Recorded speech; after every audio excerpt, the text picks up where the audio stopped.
Read Mark 2:23 to 28. One Sabbath he was going through the grain fields, and as they made their way, his disciples began to pluck heads of grain. The Pharisees said to him, "Look, why are they doing what is not lawful on the Sabbath?"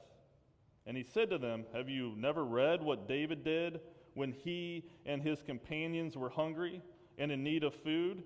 How he entered the house of God when Abiathar was high priest and ate the bread of the presence, which is not lawful for any but the priest to eat. And he gave some to his companions." Then he said to them, "The Sabbath was made for humankind, and not humankind for the Sabbath. So the Son of Man is Lord even on the Sabbath." Now, there's a parallel to this in the Gospel of Matthew. Almost everything's the same, except for there's a little bit added. Because here's what he says, here's what Jesus says near the end. He says, "How he entered the house of God, and they ate the bread of the presence, which is not lawful for him or his companions to eat, but only for the priests. Or have you not read in the law that on the Sabbath the priests in the temple break the Sabbath and yet are guiltless?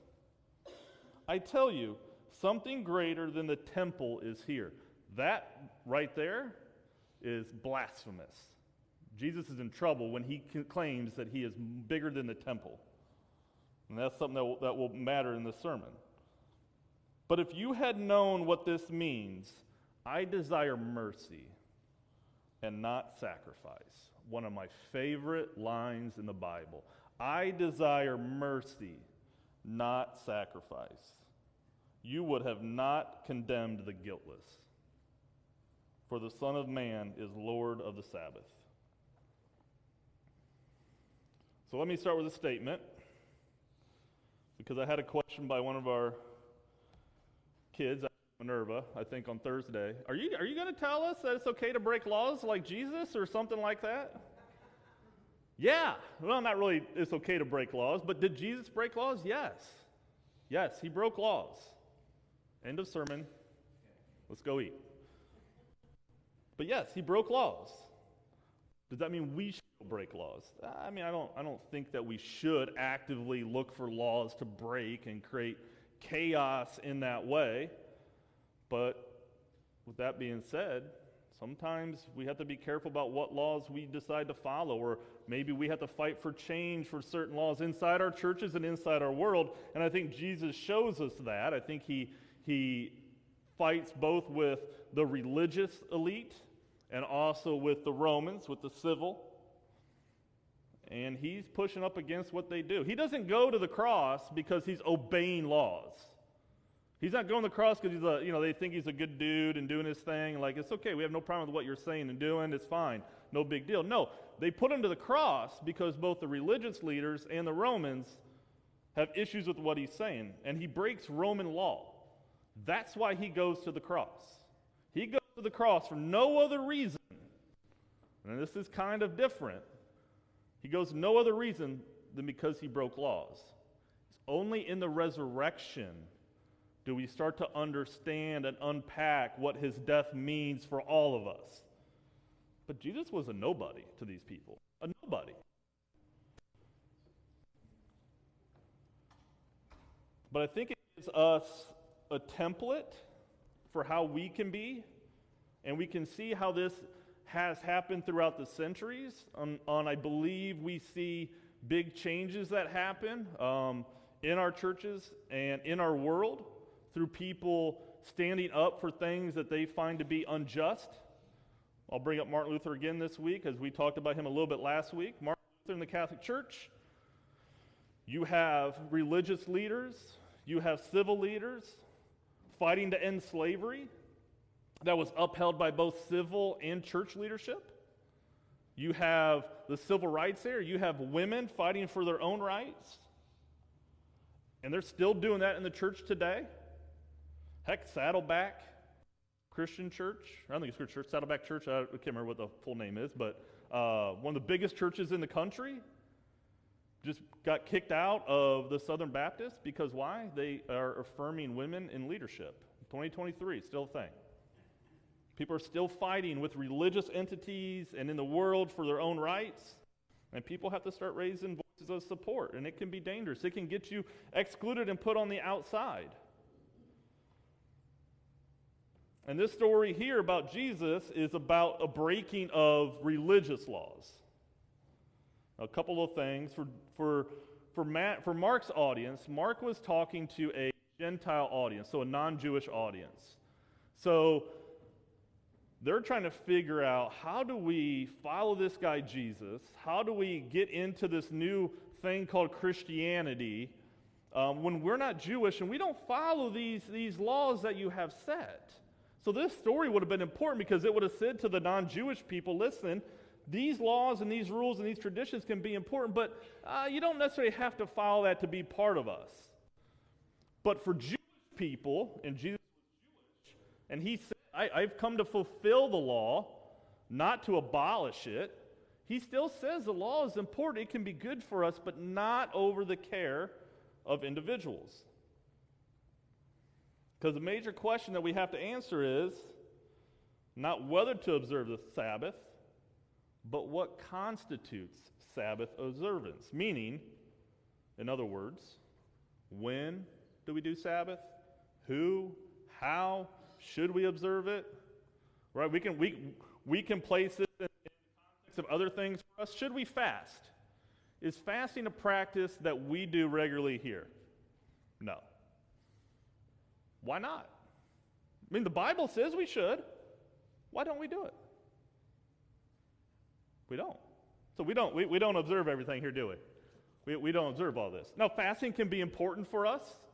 It can be a sacrifice. It can lead us into a deeper commitment and to reach out to God for help and assistance. I fasted during Lent. Trust me, I got kind of hungry, and sometimes it was like, God, don't make me a bad person right now. But should somebody who's starving fast? Absolutely not. Absolutely not. See, that's not caring for the person. That's putting the law above a person. Should somebody who barely is making ends meet, who can barely keep the lights on, who can barely put food on the table, tithe? I would say no. But no. You got more important things to do. Can you give in other ways to church? Absolutely. If that's meaningful to you and fills you up and feeds you spiritually. But no. I actually had a guy in my last church. He joined our church, and we were doing this little new member meeting, and he had a question. He raised his hand. His name's Chris. Raised his hand. I said, Chris, what's your question? He goes, do you all require 10% in tithes every month? I'm like, no. Like, I wouldn't have any idea if you do that. And he's like, okay, cool, I'm sold. I'm like, what? Like, really? What? And so, later on, as I got to know him, he said that he had been in churches before where they require 10% to be a member. What? Yeah, give me your pay stubs. Let me double check and let me run an accounting. What? But that's a real thing. I didn't even know that was a real thing until he told me. He's like, oh yeah, no, it's happened to me. What? I mean, that can be damaging to people. That can be damaging to people who are barely getting by. I mean, giving is important. This should be a faith practice, but man, to follow these rules and laws and to not be welcome in the community because you don't follow them, I don't understand. So fasting, tithing, and Sabbath rest is important. I think there's some of you that could use some Sabbath rest. Cough. Brian? Anybody? Yeah, Brian's busy. Brian's a busy guy. We all know Brian's busy. A lot of you all are busy. Find time for rest, too. Find time for rest. Religious laws are laws to be followed, but not for all time, to the T, forever and ever. An example of this in Scripture is Leviticus. Oh, and I hear a lot about Leviticus. Why do I hear a lot about Leviticus? Leviticus 18:22. They love to preach that one when it comes to anything on homosexuality. But I tell you what, anybody wants to come at me with Leviticus, I'm going to instantly shut it down. Leviticus was written in about 3 weeks for a priestly people who were exiled from slavery, who were trying to set up a new way of being, away from Egypt, and their laws are set for people who are priests and to be pure to enter the temple. Does that fit us? Does that fit any of one of? It doesn't fit any one of us. You know, in that one of their laws, you can't have mixed fibers of clothing. Well, we all just violated that this morning, didn't we? Yeah. We all just violated that. Now, there's wisdom in that book. There's wisdom we can glean, but those are not laws for us in 2023 to follow to the T. We have to set our own kind of traditions and laws and rules and how we want to be as people, but those should never come above the care of an individual.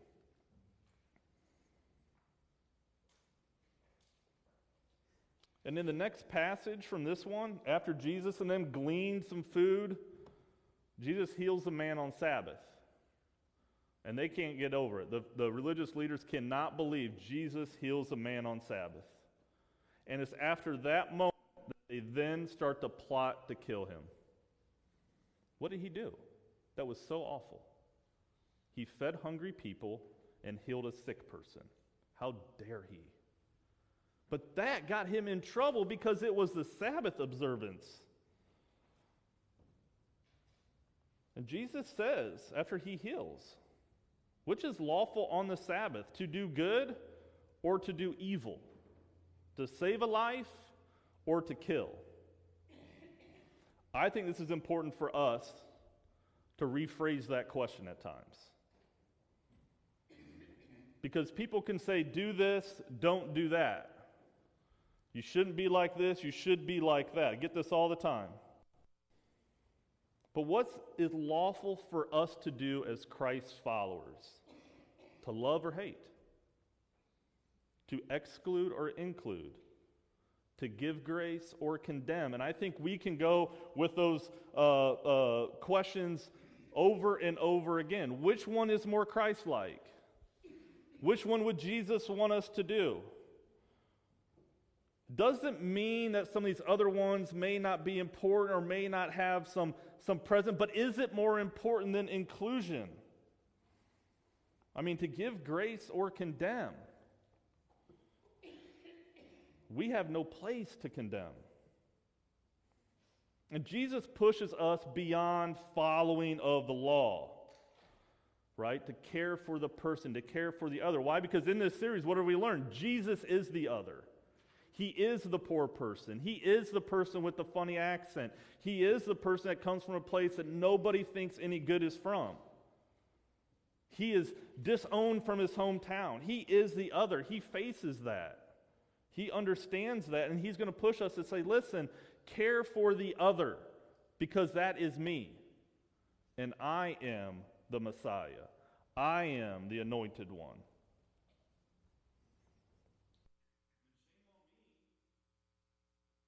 Somebody who doesn't follow or do what I do. Shame on us. There's different traditions. I think I saw something like 4,000 different Christian traditions. Anybody want to take a guess which one's the correct one? Yeah, I have no idea either, right? No idea. People feel that their tradition is correct, the right one. And that's good. That's fine. That's great. If that helps you to navigate that relationship with God, wonderful. I can respect that. I can respect other faith traditions. I can respect the way people do things. I think that there are times for us to go and observe the way others. I think it's interesting going to the Catholic Church. I am not a big traditional person. Like, I don't have a problem with people walking up and down the middle of church or come and relax or what. I could care less. Probably wouldn't fly in the Catholic Church. But I know those traditions in that church are so deeply meaningful to the people and the way they go about service each day that it means a lot to them. It strengthens their faith, and I have great respect for it. I think it's wonderful. I think we can learn something from that. I think we can learn something from Muslims, from people who are in Islam. Boy, they pray 5 times a day. It doesn't matter where they're at. They will pray. They will put down their prayer rug, and they will pray. We don't do that. How many of us struggle at times with prayer? I do at times, trying to be with it. Man, what if we were like them and did that 5 times a day? What if we took things from Buddhists, the way that they want to move in peace with all of creation? Like, it's a beautiful thing. We can glean things from each other and use it to strengthen ourselves. So we can respect our traditions. And I brought up Martin Luther last week because of his pushback on the Catholic Church for selling indulgences. That's another example of where religious law hurt people. They sold indulgences, very expensive indulgences that were used, right? An indulgence, for those that don't know, give me a 6-month salary, tell me your worst sin, and I'll forgive it.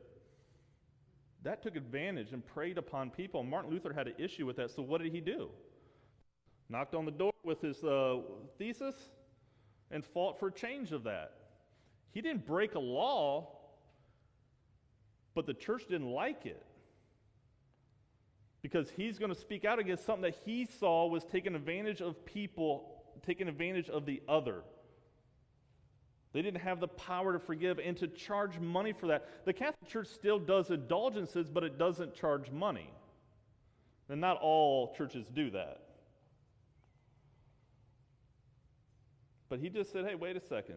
This hurts people. Let's change this. And Dietrich Bonhoeffer, who is one of my ministry heroes. If you don't know much about Dietrich Bonhoeffer, he was our probably last Christian martyr. He died in the 40s. He was put to death by Nazi Germany. He is a German minister, theologian, and he actually was part of an assassination plot against Hitler, a bombing plot that he got caught in. Kind of a complicated human being. But he has some of the most powerful and amazing things ever written, especially when he was in jail. And he said this about the church. He said, the church can only be God's church when it is the church for others. I like that. The church can only be God's church when it is the church for others. And we see today in churches who try to convince their congregations to give money to help them increase their wealth as ministers. Use it to buy jets. Seen that from some people, from some churches. Rob, we met the other day. Do we have a jet? We're going to get a jet soon here at Simpsonville. Yeah, it's coming. Got to work on the landing strip, but they sell it in this idea that I need the jet to go proclaim the gospel to other people. No, you don't. They're preying on vulnerable people. They're preying on what little hope people have, and will take what little they have. That is not a church for others. And we should be critical of that church. We shouldn't be silent to those churches because they do great harm. They make our job increasingly more difficult. And if we become those people, well, we should be critical of ourselves. We should reflect on that. Because it's what Jesus is doing. He's being critical to the religious leaders about how they're behaving and how their laws are hurting people. So we need to reverse it. Care for people first. Because in that care of people first, that's when we encounter Jesus. So let us be guided not by our own selfish ambitions or wants or desires here, but let us only be guided by our care for our guests and our neighbors. And this may mean we have to make some adjustments and maybe some changes from our traditions. And like Jesus, this was troubling. They always kind of say for new ministers, if you really think you're going to change the world, change the bulletin first and see how that goes. I changed the bulletin, not here, at another church. It didn't go well. Still did it. But we can be that way at times. We don't want to change anything because our traditions may matter to us, and that's fair. It may matter to you. Hey, I've been used to doing this for 30, 40, 50, 60 years. This means a lot. I have memories from these traditions and the way we do things. They have deep meaning to us. The Pharisees, the religious leaders, they felt the same way. It mattered to them. They didn't want to give it up. It mattered. What they thought they were doing was right. So it can be very hard for us to be that way. One of the things that shocks me about you all, that I brag about you all, that my ministry friends are jealous, is that I can have a meeting with you all, and the meeting can go, usually starts out like this, especially with the worship team. What do you want to change this month? My ministry friends are like, what? How is that a thing? You guys have been very open. That doesn't mean there may not be tension at times. That doesn't mean that I'm going to say something and you're just going to always love it, or you're always going to love the thing that we do. It doesn't mean we're going to do something together and it's not going to epically fail, because it will. But do we go to grace or condemnation? So following Jesus is dangerous. It can be unpopular. People will be turned away at times, and they'll be offended. And they will be hurt by how radical Jesus' love is. How his words may sting a little bit to the things they are used to. And that his care for people over religious laws just really affects us. But Jesus even says about the Pharisees and the Romans, because they believe what they're doing is correct according to who they are. Jesus even acknowledges and says, "Forgive them, for they do not know what they do." Think about that. Even when people are upset with us, when we understand where that pain or that anger comes from, maybe they just don't realize that we have good intentions too, and that their intentions may be pure. But we just got to spend more time together. And I get it. I'm going to share a little something for you all. And I know kids who've been to my youth group, they like to look at my comments sometimes on my social media stuff. You get a kick out of people, don't you? But I had a guy the other day, and it just confused me. Because people tell me all the time, I must be following Satan and preaching the gospel of Satan. Well, if I am, I must be doing a bad job at it, because people seem to like the gospel I preach and people seem to gather up for it. So, Satan's really bad at this if that's the case. But this guy told me the other day, and this is his quote: "Let me know how to join the die and go to heaven church you lead." Isn't that the point? I actually felt bad for him. I felt bad that your tradition has made it feel like the road is so narrow. And he talked about that. The road is narrow, it's not wide. I'm like, brother, I don't think so. God's grace is bigger than I'll ever know. But his tradition has told him something else. And he said, "Well, the love you and God have for me affirms me that I will get to heaven. So I guess I don't need to come to your church." I guess that was a burn of some kind. Yeah, brother. The love God has for you, the love I have for you affirms you. You're good. Why do you want me to condemn you? Why do you think following A, B, C, D is the only way to get to heaven? Why do you think that the road is so narrow? Why are you trying to follow a checklist? What has your tradition taught you? What has hurt you? It's fear-based. God's love is so much bigger. I actually felt bad for this person. No, you don't have to come to church. Fine. I know that probably stinks. I just said that here as a minister, and you guys might be freaking out like, "Oh no, Chad, people need to come to church." Church is important. Gathering up as community is important. It's nice to be together. It's nice to serve together. We can try to do a food pantry with one person. It's not going to go well. We need to do ministry together. If faith works really good in community, that was the idea behind the Christian church, and really behind any kind of church, temple, or religious community, is to do it all in community. But this is how people think. I get this all the time. The road is narrow. You got to do the checklist. And if you don't, well, you're going to go to the bad place. Folks, that is not the God I know.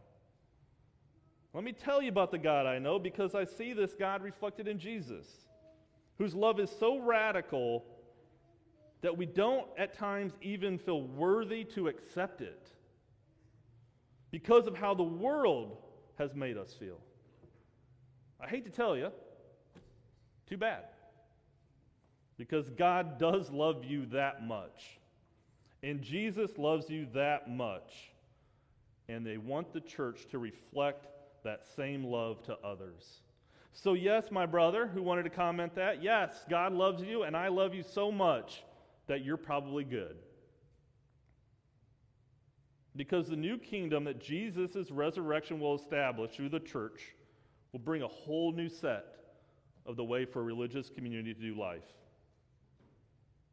And those laws and traditions are not set in concrete, I hate to tell you. Our Constitution is not set in concrete. Our bylaws are not set in concrete. I repeat, not set in concrete. It's like water. It flows, it changes, it fills up whatever context and time we are in. But it wasn't just the church and the Jewish leaders that had a problem with this, and I want to be very clear about this. It wasn't all Jewish people. It wasn't all Jewish leaders. It was a certain group of Jewish leaders that had an issue with it. So why is that important? Because we have anti-Semitism is a problem because we have attributed the death of Jesus to the Jewish community. In fact, the Romans had just as much, if not more, to do with it than a small group of Jewish leaders. It's Pilate who sends him to death. It's under Roman law is why he got crucified. And they're trying to trap him. The religious leaders are trying to trap Jesus when it comes to religious laws. And one part comes in Matthew where he's questioned about paying tax. Some of you all may know this one. What do? Do we pay tax? And they want Jesus to say, no, don't pay tax. Like the religious leaders are hoping, because if they do, he can be arrested for sedition. You cannot do that. And it's not just all tax. That'd be great if we didn't all have to pay tax. Right? It'd be lovely. It's not all tax. There was a census tax that they were unhappy about. But they paid it. And Jesus doesn't say, don't pay it. Jesus says, give Caesar what is Caesar's and give God what is God. He didn't fall for it. One of the problems they had with was the coins had a picture of Caesar on it. That made the money an idol. And they had problems paying the tax with what they thought was idolatrous. But they had no issue accepting those same coins in their temple. Learned a little bit about that last week. The money's always good here. It was still good for them. Jesus calls them on that hypocrisy at times.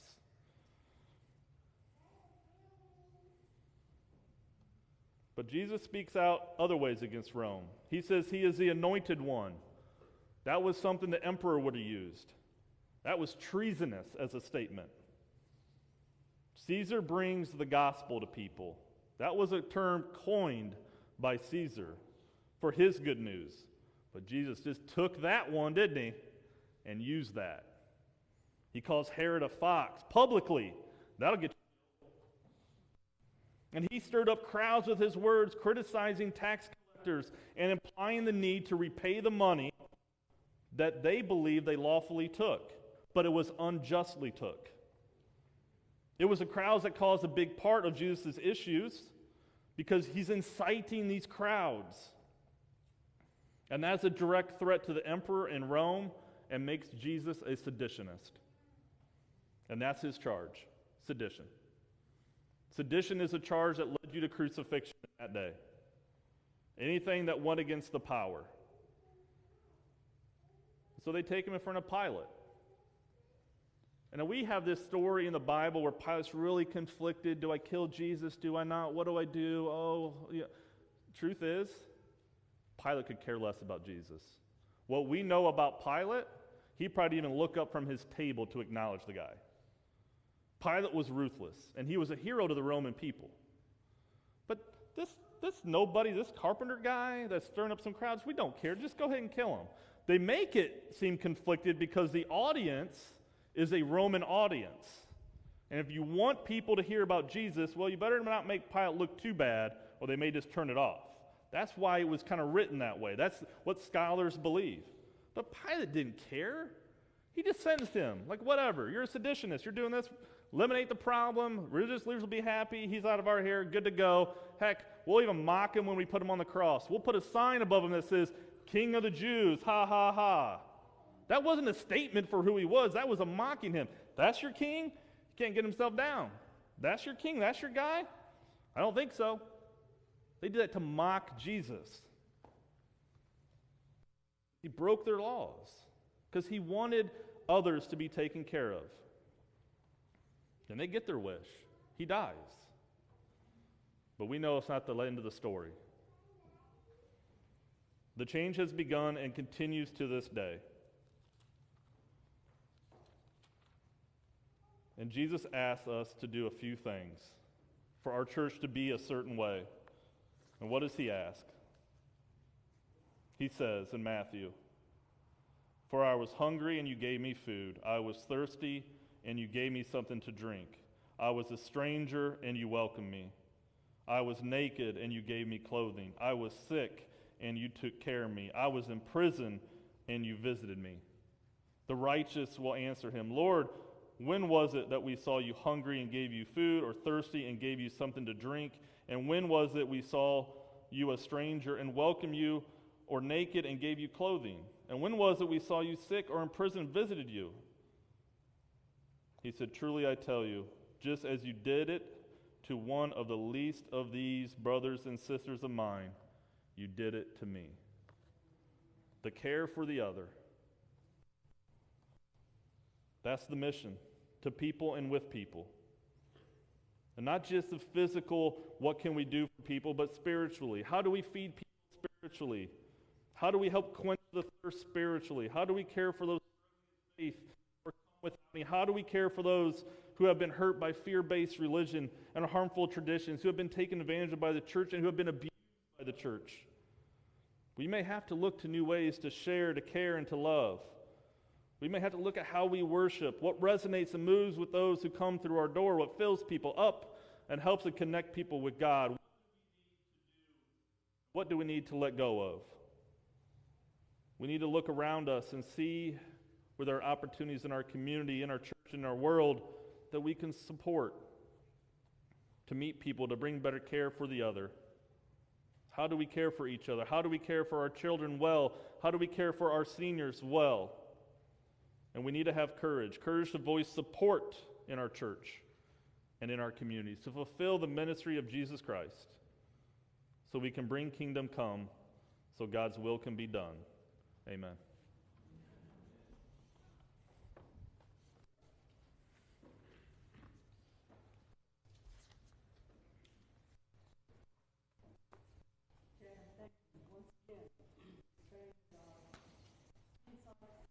And understanding and challenged us to fulfill, as disciples, Christ's words.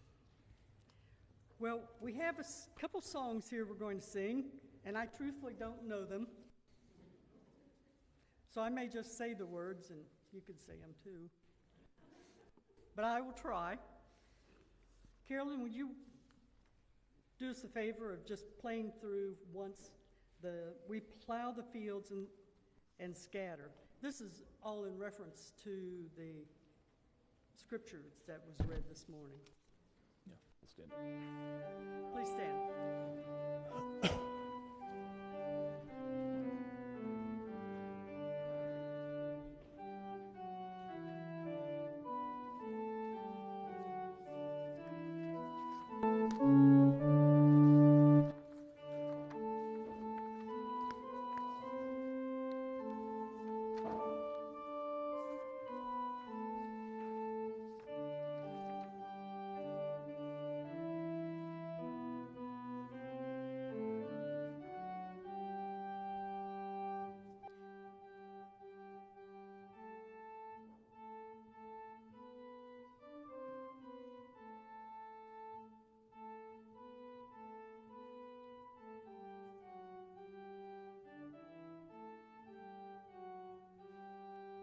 Thank you. All righty. We plow the fields and scatter exit on the land, but